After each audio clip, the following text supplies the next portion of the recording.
Hey, fellow traveler. Welcome to the Third Eye Awakening podcast, a show where we talk all about spiritual and psychic awakening, magic, the shift from 3D to 5D, star seeds, ascension, multiple timelines, multiple dimensions, the universe, the multiverse, the Akashic records, all the good things. I am your host, Amy Belair, and I'm so glad to have you here with me today. Okay, let's do this. Hi, everyone. Welcome to another episode of Third Eye Awakening. I'm so excited to have my friend Caroline here to have a conversation about spiritual and psychic awakening for everybody's listening benefit. So, hi, Caroline. Welcome. Hey, Amy. Thank you so much for inviting me and putting out the call to your Facebook group. I'm excited. I'm very excited too. I'm excited to hear, kind of how the spiritual awakening journey has been for you and where you're at now and all the good stuff that's going to come out. So can you give our listeners a little bit of background about yourself and like kind of who you are, where you are in the world, what you're up to, that kind of stuff? So, I'm Caroline. I am born and raised here in upstate New York, been going along my own spiritual journey for a long ass time. Like, I can't even tell you when it started. I can tell you like the different chapters of it, but it's been interesting. And then personally, like I work during the day as an engineer, so it's like super technical work, right? And when I tell people that I'm also so deep in my own spirituality, it kind of is like a curveball. And like some people are super open to it and some people are like kind of deterred by it, like, oh God, she's a little cuckoo over there. And I'm just like, all right, but it's cool because right now I'm at a point where I just kind of roll with it and go, that's how you feel, that's okay. And maybe one day we can have that conversation. Yeah, that's so interesting. Like, I kind of find the same thing, but since I left my job and started doing this full time, I don't know, I've sheltered myself a little bit. Like I've really curated who I speak to online, like not in an exclusive way, but just more out of like, who do I have things in common with? So sometimes I convince myself that like actually everybody's super like spiritually awakened and I'm late to the game. And then I'll have a conversation with somebody who like has never heard of human design or like, stuff that I feel like is pretty basic stuff now. And it's funny when you said that, like just getting that reaction of like, oh, Yeah. all right, she's woo woo. Just gonna back Pretty away much. now. Yeah, like it used to really bother me, I'm not gonna lie. And it kind of kept me in my spiritual closet for a long time. So pretty much since I graduated college, even throughout college, because going to a technical college, that wasn't anything anyone really talked about. It was, oh, how did you do during organic chemistry? Or like, let's talk about calculus and chemistry and engineering classes. And I was like, yeah, that's cool. But like my apartment's haunted. Did you know that? No, And I'm like, oh, she's crazy. That's cool. And so like, do you find that do you get that reaction from most people, or does there seem to be a pretty good mix of people that are like, oh, I love spiritual things? So now in the last few months, I don't know if it's the vibrational attraction that's happening because I'm finally stepping into my own power and just owning who I am, that now the people around me are starting to come into my circle. So like I've put out that vibration into the universe and it's starting to reciprocate that by returning people to me that I can actually have these conversations with. Isn't that amazing? Yeah. It's like as soon as I started tiptoeing out of the closet, because like, let's face it, 2020 has been weird, but it's also led the whole world to a lot of self-reflection. And I think that helped a lot in this big mass spiritual awakening because they weren't in the quote unquote matrix, if that's what we want to call it. They weren't busy driving 20 to 60 minutes into their office where they were going to work for 8 hours a day and then do the same drive home. And by the time they get home, it's let's cook dinner and go to bed and then do it all over again. Yeah. So they had the time to do that self-reflection. So I thought that's been pretty cool. And I'm wondering if that's another part of why having these conversations is more comfortable for people now. I imagine that's so, like, definitely I agree with you. Kind of the status quo is shaken up enough on an individual personal level that we, exactly like you said, like we just don't have the same rhythmic, reliable distractions that kind of allow people as easily to just be like, nothing's happening, everything's fine, and like Yeah. normal, normal, normal. Yeah. The But blinders came off. totally. But also, like, it's been a big shakeup on like a gajillion different levels in terms of like our sense of security and our feeling of like, like certainty that we know what's going on. I know some people are still desperately clinging to it. My dad is one of them. It's driving me crazy, but Yep. but You'll totally. have But those. I also had a similar experience myself. So I kind of came out of my spiritual closet, I guess it was over the course of 2019, where I really, really stepped out and pushed myself beyond my comfort zone, which was stressful as fuck. I'm not gonna lie. Mhm. But it totally ended up similarly magnetizing people in who wanted to have those conversations as well, even without necessarily like relying on the podcast, for example, but just posting more about those kind of things like on Instagram. Like I just like sort of snuck it in as like slyly as possible Yeah. at first. And it's still, that was Yeah. enough to sort of like pull in people who were just open to that kind of stuff, which is nice Yeah. feeling. Plus, I truly believe that once you're within not the correct isn't the most ideal vibration for your energy and for your soul, that you start to move into that space or that timeline, that reality of life where the rest of your soul pod starts to either realize themselves or realize that you're starting to wake up and they start to come towards you. Yeah. Like I there's a huge ripple effect. And like it even goes back to thinking about incarnation and like soul contracts. Like that was one of the very first things I was looking into a few years ago when I started waking up again. How do you conceptualize that, right? How do you conceptualize incarnation? Like, why did I come here? What's going on? And in my brain, how it resonated the most is like with our soul contract, we agreed with our creator, whether it's God, the universe, multiple gods, however it is that we want to frame it in our human minds, that we agreed to come down and do XYZ, like bare minimum XYZ. And throughout the course of that time that we're here in this incarnation, we also have certain people we're supposed to impact and like have a kind of like two marbles hitting each other, like activate them or get them to wake up or get them to see from a new perspective. totally. hmm I definitely have found that, like in my own life and in doing Akashic sessions with people, just seeing like there are some people that you end up impacting just kind of by like happenstance, but there are definitely people that we come in to have impacts with, to be impacted by.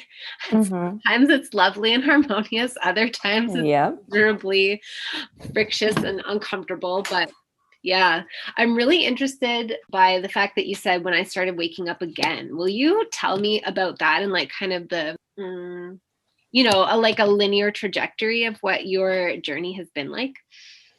Yeah. Okay. So, like back when I was young, like I was fortunate in one sense. I grew up in a family that was not tied to any form of organized religion.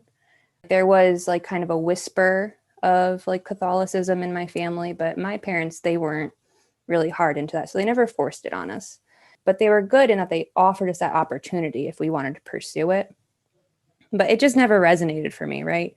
I was much more into, I was like the 7, 8 year old girl that was like, Mom, I want a tarot deck. I didn't even know like what it was. I was like, I just know I want it. And she was like, okay. And that's what Santa brought me that year. And like, I was so deep down into astrology as this little girl. I didn't know why. Like, I wanted to know everything there was to know about anything to do with astrology and birth charts and all the different planetary impacts. And it was like when I went out into the world and people started projecting what was quote unquote right, I was like, oh, maybe this is kind of weird. So just for the sake of survival, being young and impressionable, I kind of pulled away from it. But like different things kept happening. Like spirit would still come to me, like in my dreams, in my home. Like we had a really active house growing up and the property was really active. But I just kind of like pushed it off because I wasn't mentally able to handle that on top of the regular stresses of growing up. And then I guess like the next big part of it was probably when I got into school. I realized probably halfway through college that formal work life, formal education, formal everything was just not for me.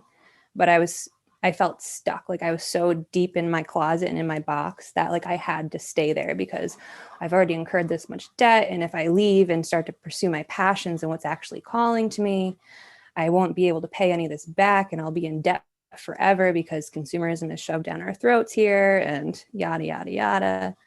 So I just hung on to that until it was no longer like sustainable, I guess is the best way to put it. Like when I graduated college, I went through what a lot of people go through when they graduate college, like basically a quarter life crisis.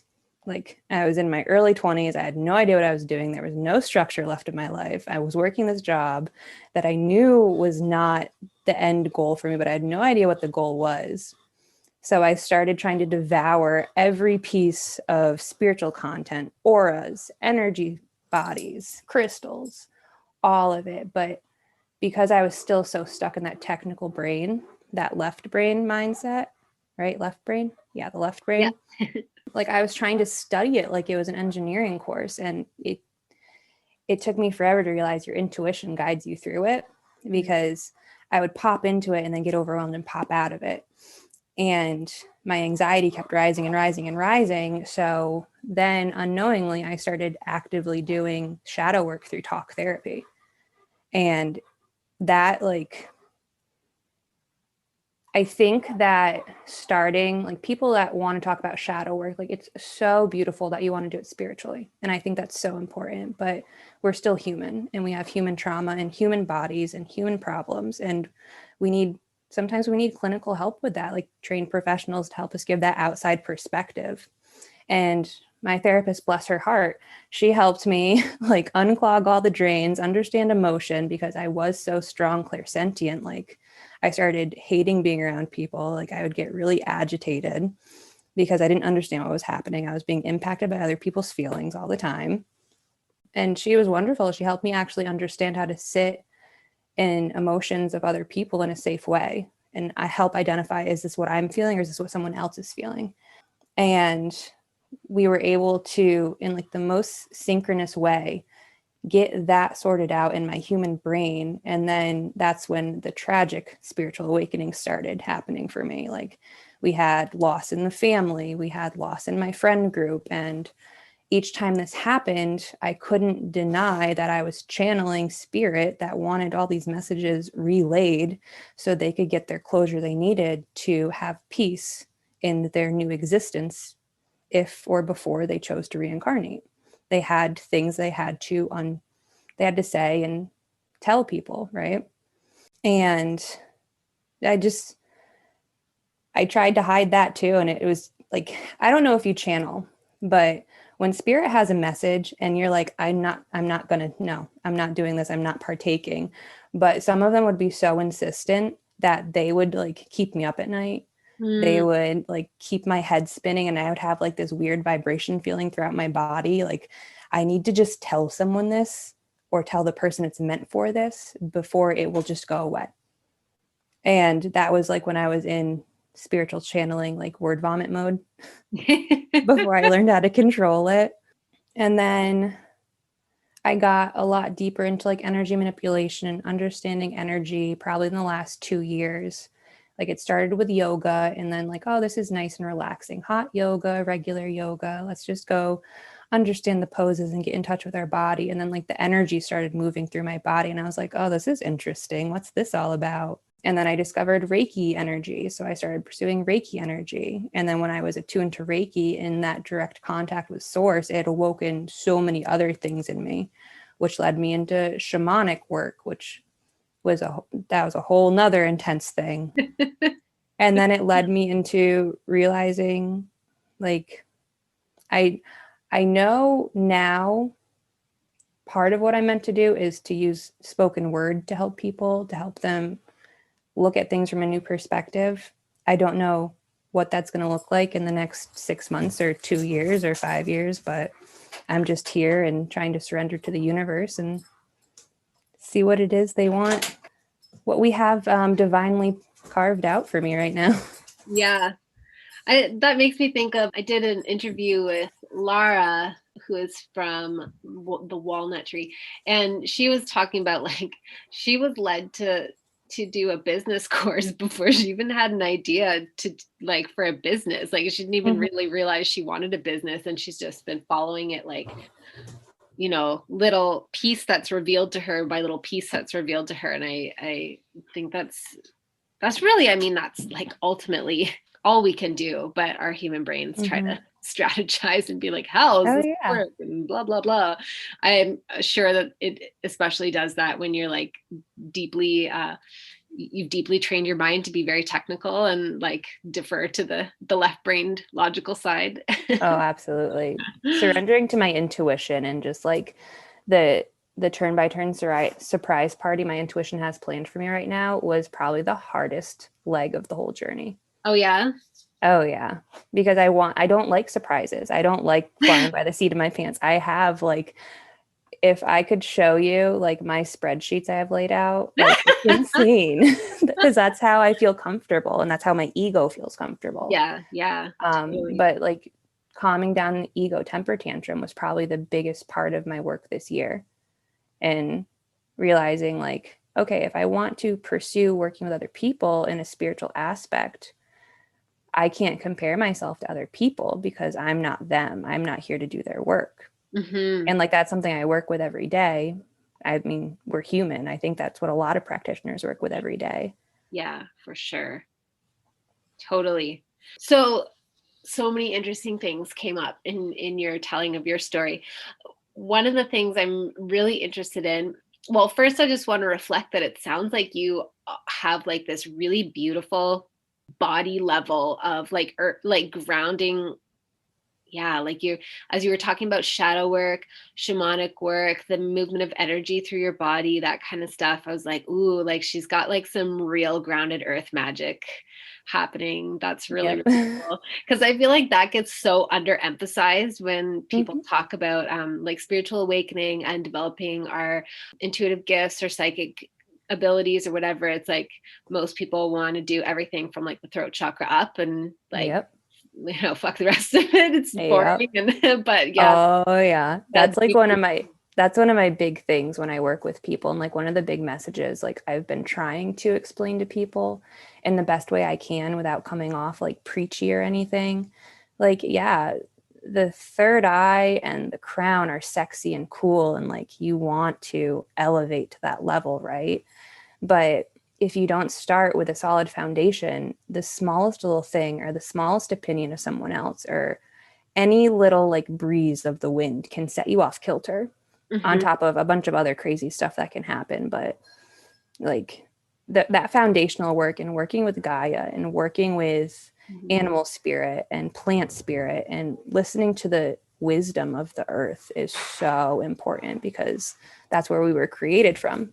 I mean, our spirit is ethereal and that's high vibration, but we live in an earthbound body right now. So if we don't respect and honor that, then how can we truly respect and honor our soul?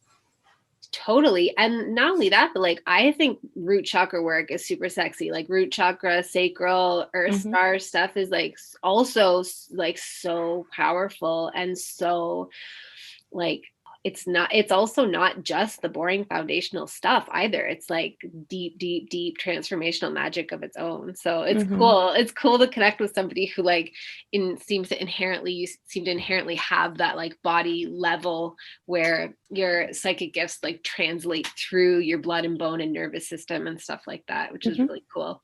And then the other thing I wanted to ask you about, are you a medium? Do you have mediumship abilities? Is that what you were experiencing when you had those losses and like growing up in a really active home, which is thrilling to me because I grew up in a totally non-haunted house. I don't know what I Oh would yeah. have done. I think I would have died of fear.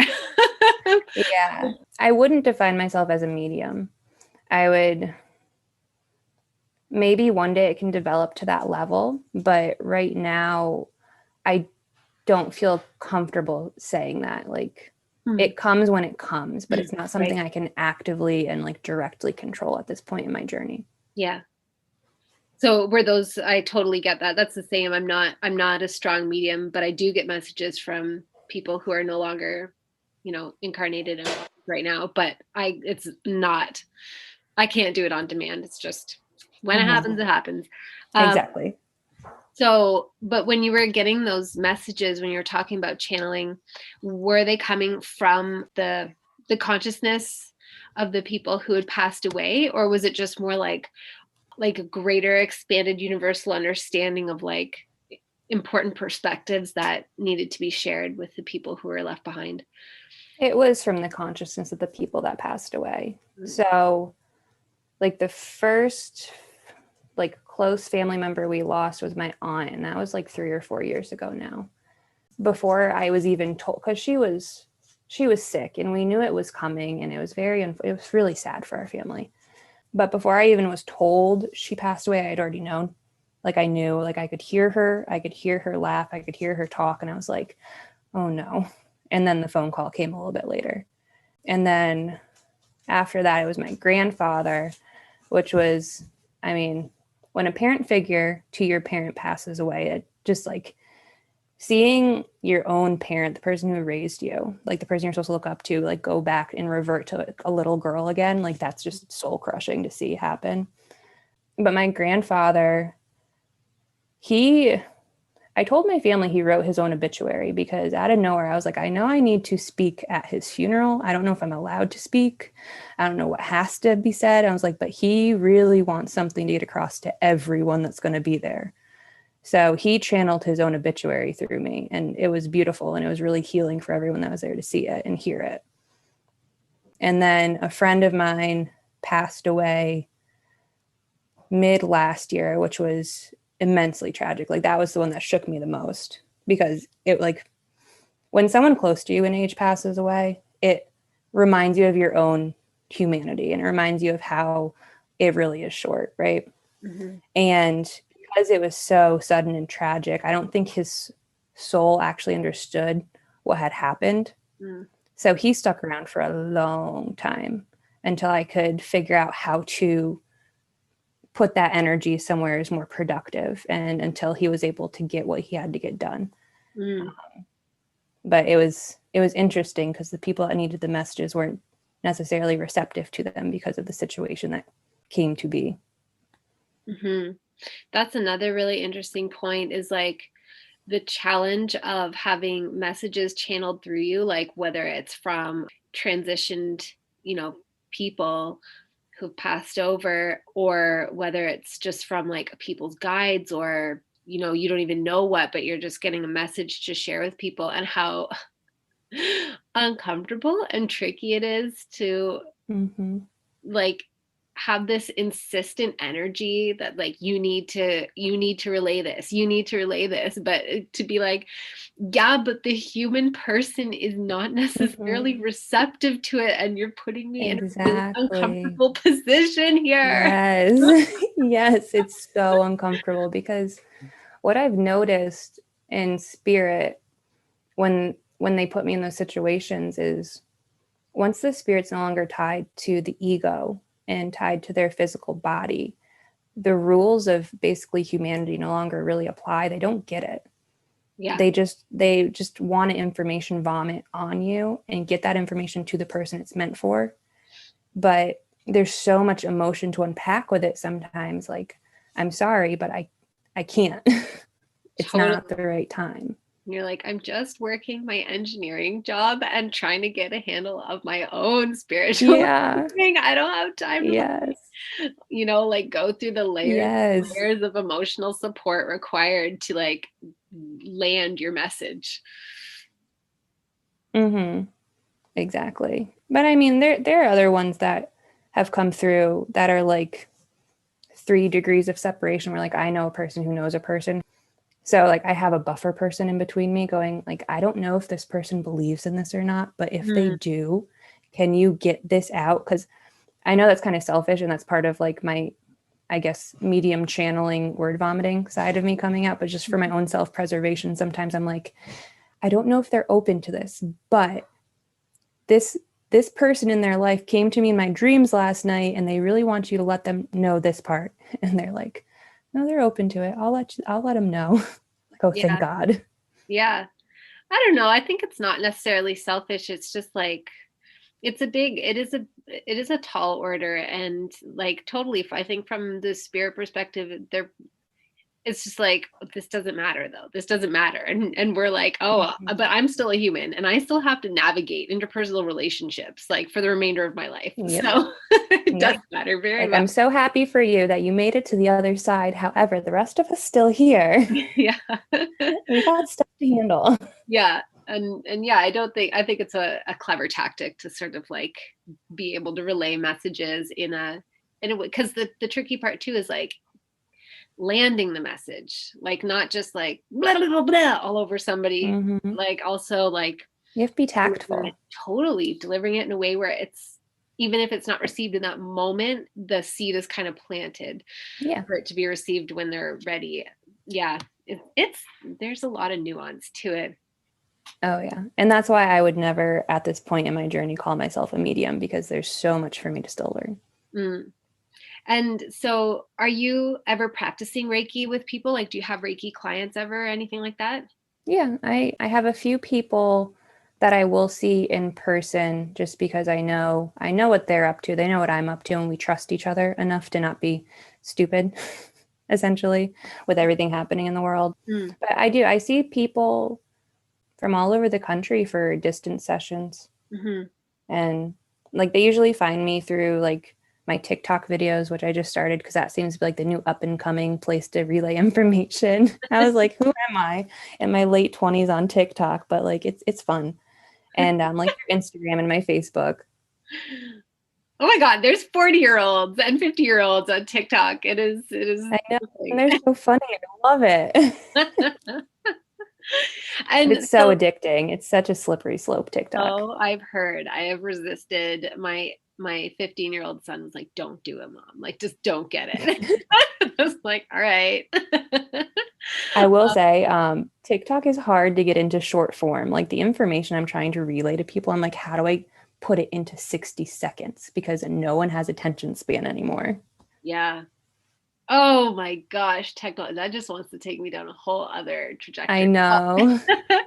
But so the reason I'm asking about the Reiki is I'm wondering if, since you started doing Reiki sessions, if some of the intensity of the, like the urgency of channeling when you're not really necessarily wanting to, has abated because you've given it an outlet where you're actually working with people who are coming to you, you know, Mhm. giving permission to receive messages that come through as you're, you know, doing the Reiki magic. Yeah. No, that's 100% helped a lot, because the people that are coming to see me, they're receptive to the information.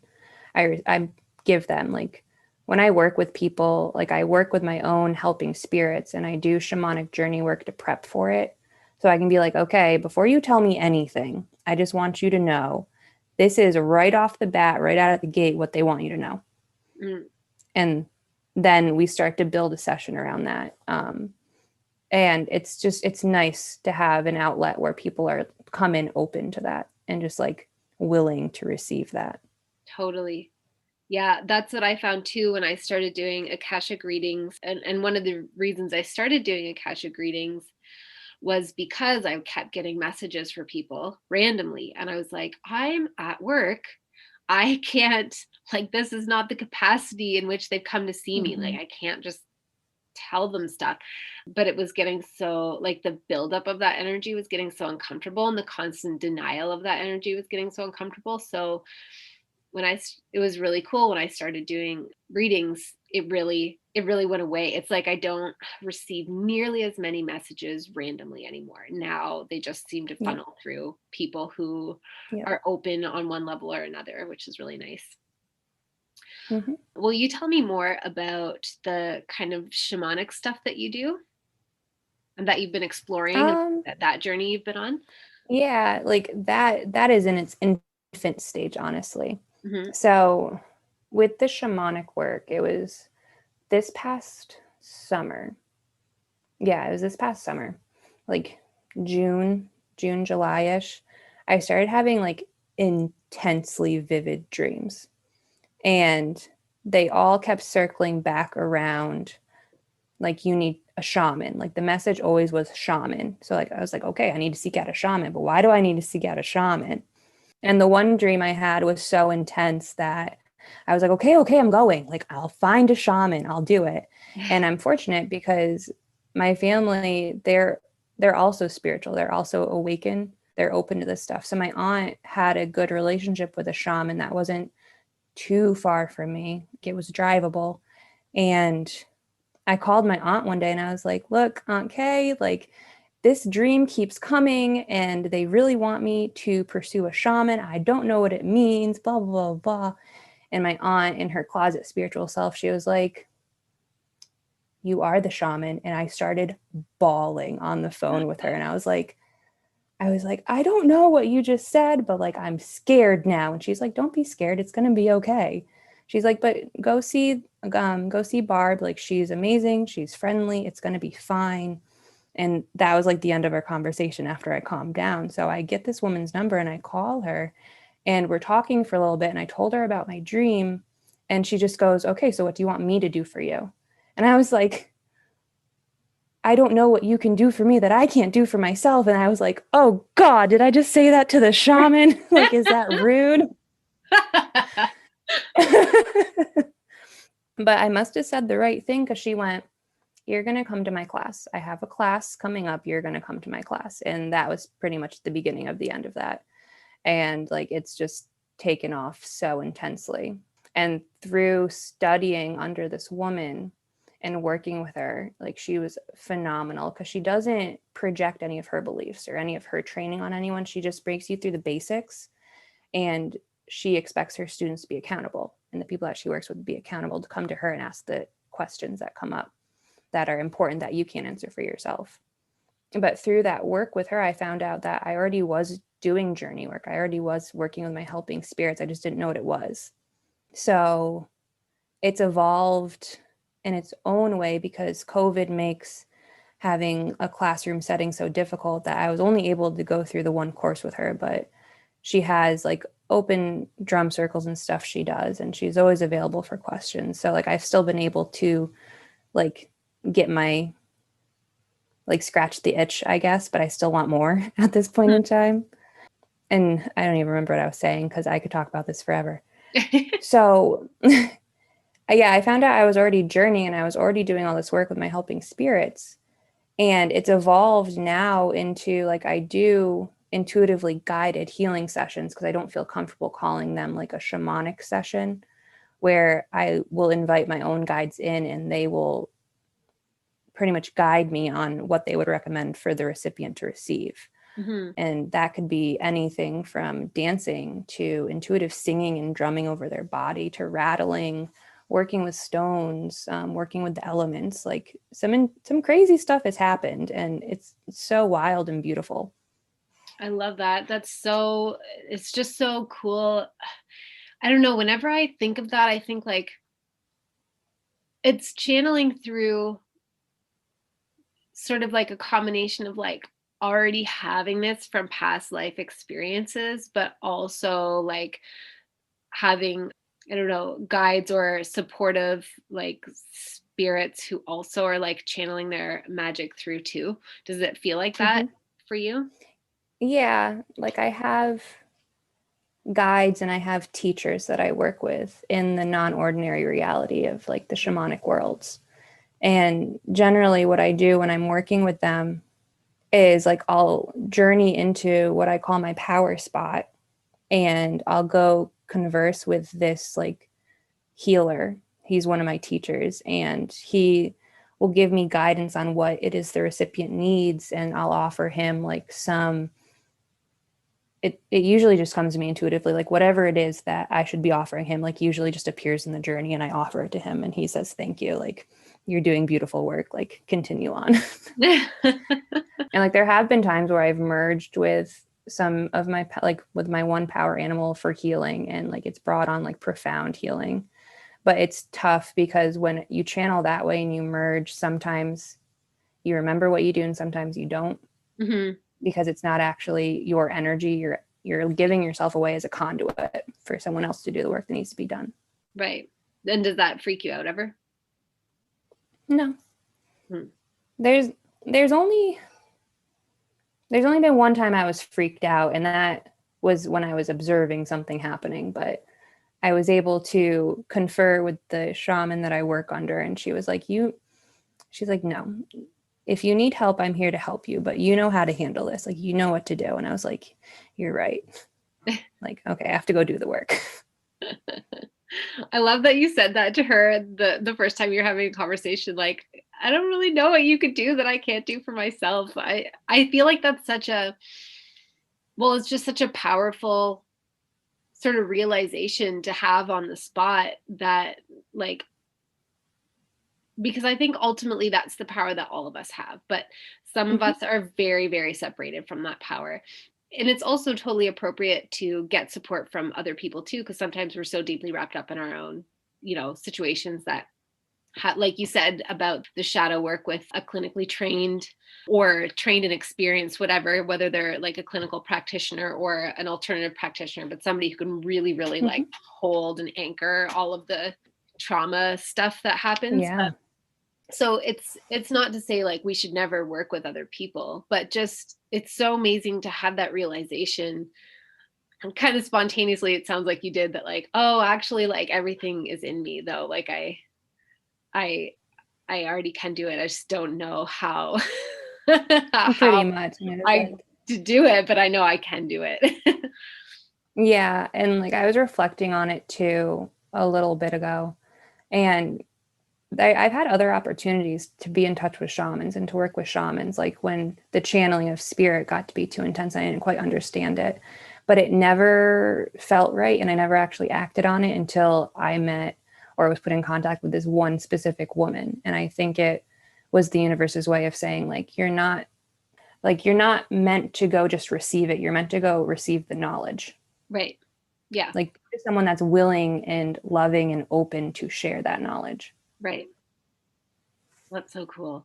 And when you were a little girl, did you have any of these experiences? Like, I know you said you can't really remember when it started, but like when you were little, were you kind of receiving messages from spirit, or did you feel like really kind of psychically active and then it just kind of went away, like you said, for survival purposes? Yeah, so like when I was little, so I was probably like somewhere between like 4 and 6, like preschool, maybe kindergarten. I had this one reoccurring dream, which now that I know what I know, I'm pretty sure it was just like a past life remembrance of a dream. And like it always scared me. So like it was like a persecution of some sort back when in a past life of mine.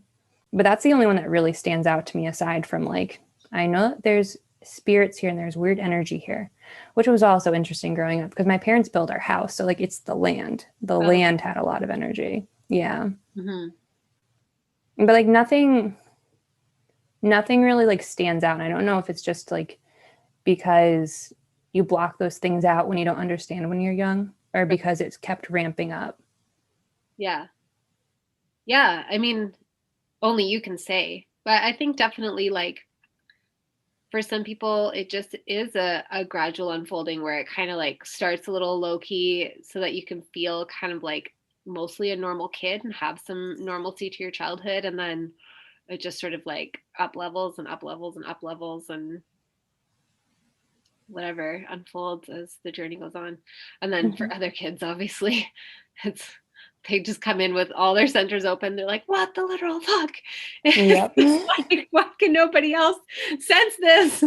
Oh yeah. Yeah, my mom's like favorite story to tell is when I was born. Like I was born almost exactly a week late, and like they wanted to induce her, but she didn't want to. And when I was born, she was like, you were the fastest birth I ever had out of all your sisters. And she's like, you were born and they had to slap me to make me cry. And I wasn't like blue. There was nothing wrong with me. I was just peaceful, like, okay, I'm here. Let's get to work. Yeah. All right, let's go. Come on, let's grow this body. Let's do the work. We got this. Yeah, I'm here. It's fine. Why are you slapping me? I'm fine. Pretty much. Yeah, she was like, I've you been here were before. so pissed when they slapped you. Yeah, like what I was like, kind I of would be respect offended. is that? There's nothing wrong with me. Like, where have I arrived? This is how I get treated. Like right after I Seriously. get here. Yeah. Oh God, we have some barbaric Uh, birth. but So yeah, it was kind of like that growing up. It was just like, okay, all right, we're yeah, here. like almost like it was just kind of it's all just sort of like normal and chill to you, and then like at various points it ramped up. I love that when you were 7, you're like, I want a tarot deck. I Yeah. don't even know what it is, but and when you were interested in astrology, like was it because you were interested in people's personalities? Like was it that kind of thing? I guess so. Like it started, and it was like, it was deeper than just like pop culture magazine astrology and like Mhm. horoscopes and stuff. Like I was up there on our desktop computer in my parents' room with our dial-up internet, like hogging up the phone line on all the forums going, okay, what does that mean? Okay, what does that mean? And like just digging deeper and deeper and deeper into it. And like it started with my own zodiac and my own chart. And then I was like, okay, well then what does it mean for this person? Or like, what does it mean for my sister? And like it just Right. kept digging. That's so cool. Are you interested in it now still? Yes and no. Like I got out of it and I forgot a lot of what I learned when I was little. Like for me now, human design resonates better than astrology. Yeah.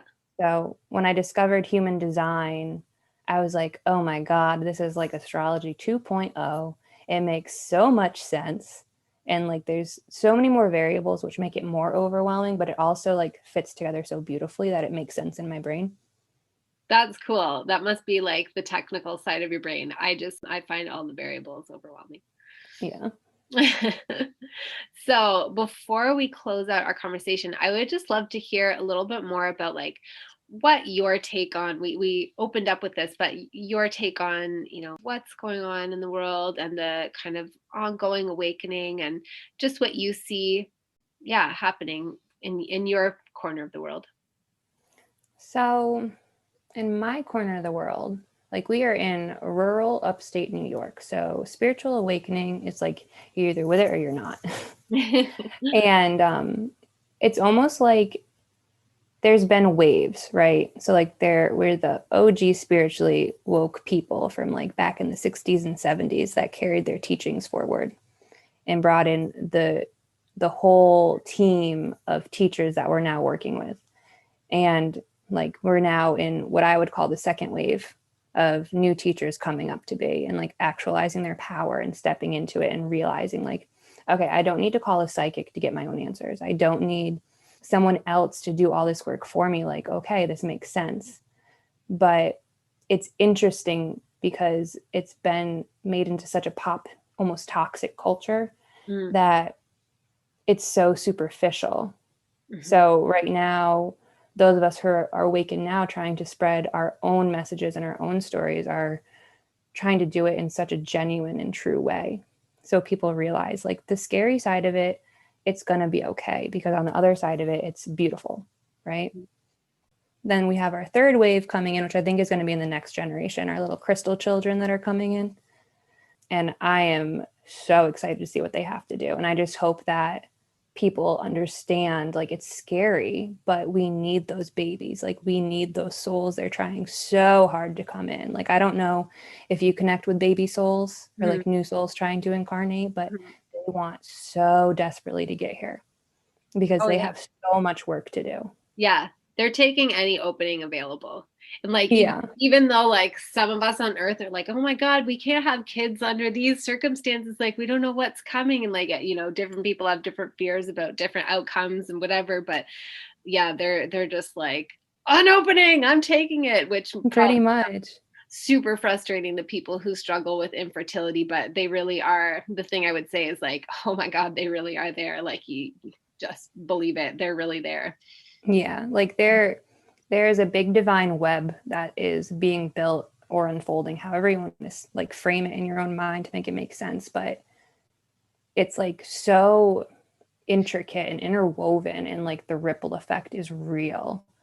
And I just think it's beautiful because there's so many people learning right now, and they will become the teachers. Like if that's what they're asked to do, maybe they're going to teach thousands of people, maybe they'll teach 5, but those few people they reach, like they will make impact, and like that ripple will keep growing.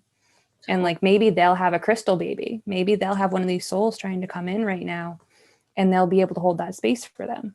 Like there's so much more to it, and like, oh god, we could go on this Yeah, forever. I know. It's true. It's true. It's hard to describe, like when you can pan out and see the larger picture of it.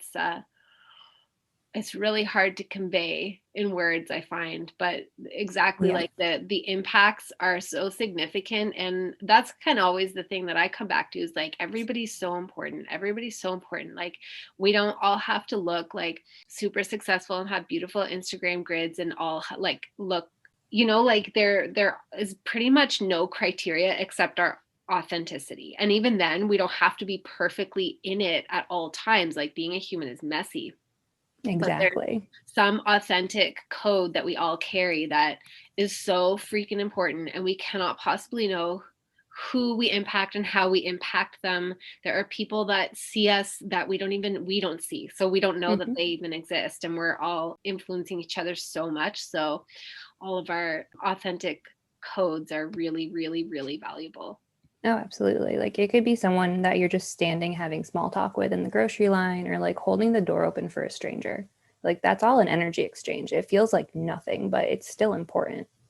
Totally. I remember seeing this girl like ages ago when I was in my early 20s. I went to Paris, and I don't know, like I was just walking down the street and I noticed this girl ahead of me, and I never even saw her face. I just saw her from behind. She had long, kind of like light reddish blonde hair in a Mm-hmm. ponytail, and she was wearing like, I don't know, probably her boyfriend's jeans and a pair of sneakers and an oversized Adidas jacket. But there was just something about like the way she walked and the way she moved that was so, I was like, oh my God, that's beauty. It just really impacted me. Like, that's beauty. And like, I don't have to put on all this veneer. Like, not that I was a big makeup person anyway, but it was at a time when I was really like trying to figure out like how people respond to beauty. And she never even saw me. I didn't even see her face, but I remember her Mm-hmm. so many years later, right? And I think the thing that I Yeah. saw was she just like probably was just going to buy a pack of Marlboros or something like that, and like was like it just rolled out of bed. But what I could see was her authenticity shining through, and I was like, oh my God, that's what beauty is. And it's always kind of guided me through all the turbulence of being a female in our weird Western Oh culture. yeah. Absolutely. So yeah, we influence people on levels that like truly we don't even understand, and Mm-hmm. we create a beautiful intricate web for sure. Yeah. What was the other thing? Oh yeah, I wanted to ask you, so if you, I mean, whatever, I was going to say it's a cliche question, but I don't care, if you could give any sort of like advice or guidance or any wisdom that you've sort of accrued through your journey to anybody who is kind of at the beginning of theirs or kind of in the thick of the dark places, what would it be? I guess it would be to feel through your heart, speak through your heart, exist through your heart. Because like in the pop culture of spirituality, when it comes to meditation and when it comes to connecting with your guides, everyone thinks you have to see it, right? But it's not about seeing it. It's not about that clairvoyance aspect of it where you can see it in your mind's eye. Like when I work, it's through my heart. It has nothing to do with my third eye. And that's where you get the most genuine and pure information. So that would really be it. And if you want to expand on feeling through your heart and through your heart chakra, it's really about tuning into your body and seeing how your heart is communicating with your body, either through heartbeat, if it's speeding up or slowing down, if it's sending tingles up your spine, if it's giving you a feeling of intuition somewhere specific in your body. Tuning into your body is going to be a huge help in the long term of your spiritual journey, Mm-hmm. because that's your tool. It's the ship that we are all set to sail through this lifetime with. Mm-hmm. So we better learn how to use it. Yeah, absolutely. That's fantastic wisdom. I couldn't agree more that like prioritizing the heart as the, the psychic energy center that you mainly communicate and filter information through it's like, it's a powerful energy center. Sometimes I like to think like the crown and the third eye are, located in the head, and we're trained to be such heady beings. Yep. And so it's easy for the crown and the third eye, especially the third eye, to be hijacked by the ego. Exactly. But the heart pretty much can't be hijacked by the ego. Like when you're truly in your heart, it has its own language. It can't be hijacked by your ego. Mm-hmm.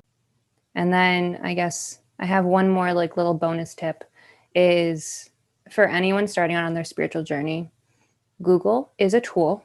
It is not the answer. So like if you see a sign or you get a download during a meditation or when you're sleeping or taking a shower, or like doing the most mundane things, we all instantly want to go to Google. But Google doesn't have the answer for us because that message was for us. It was not for Google. 100%. 100%. Like, those are great. It's like dream dictionaries. They're a great starting point, but what they're really good at is like, if you read it and it doesn't resonate, it's like that feeling of like, oh, I have to myself now. Exactly. Like we live in a culture that wants such instant gratification. Like we want to turn to like the books and the Google and spiritanimal.com or whatever the hell it's called. And that's giving away our power. Like, no, your guides aren't talking to you through that Google website. They're talking to you through your heart. And as if there's like an answer, right? Like there's like a universal answer. Exactly. It's like the answer is what it carries for you. Totally. Exactly. Totally. Oh, that is such good wisdom to share. Thank you so much for sharing that. And thank you so much for being willing to have a conversation with me about all of these topics. And I know, like, I get messages from people all the time who listen, and how much people value just like hearing other people on their journeys. So thank you so much. Yeah, thank you for giving me the platform and putting out the call to action. Like, this has been fun. I love talking about this stuff. Like, I'm so open to it with like anyone. Yay. And Caroline is in Soul Space. So if you are not already in Soul Space, you should probably just like join already. And you can find her in there, and you can find me in there, and a whole bunch of other super cool people. So thank you everybody for listening. If you have any feedback for either of us, like her contact stuff, her TikTok and her Instagram are in the show notes. And as always, I really love it, and I'm sure she would really love it if you were listening and you enjoyed it and you took a screenshot and tagged us in it and posted it to your preferred social media. It's a really cool feeling when you're like, somebody's listening. Oh, hey, someone listened. Yes. So give us a little bit of love back if you feel so inclined. All right, everybody, I hope you have a great day or night wherever you are, and catch you on the next episode. Thank you so much for being here with me on this episode. I appreciate you more than my words could ever say. Please remember to rate, review, subscribe, and share, and I will catch you on the next episode.